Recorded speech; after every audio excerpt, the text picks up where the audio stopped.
Finding Purpose, The Song of My Life, Episode 6, Turn of Events, West Berlin.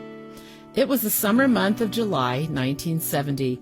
We were sitting with our new German friends listening to live music at the Go In Club in downtown West Berlin. It was an uneventful evening until Thomas reached out and took my hand. I didn't want to have to say goodbye so soon.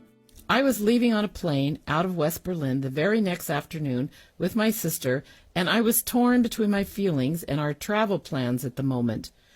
In true hippie fashion, influenced by the Zen philosophy of living in the moment, I decided to just go with the flow that night. Simply put, I didn't want to say goodbye just yet. It was late, and my sister wanted to go back to the nearby hostel where we were staying, and forgetting my dad's last words, which were that we should always stay together, I agreed to let her walk back there by herself. At some point, Peter and his friends decided to leave and said their goodbyes. Thomas and I were left alone.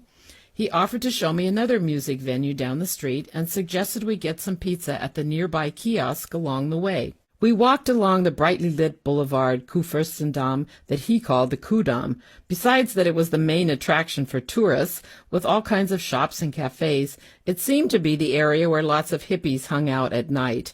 Since he was a musician, he must have been out there often with his band buddies, playing at the local clubs. He obviously knew his way around in the area, and he seemed to be right at home there. I don't remember what we talked about that night, but we were just enjoying being together.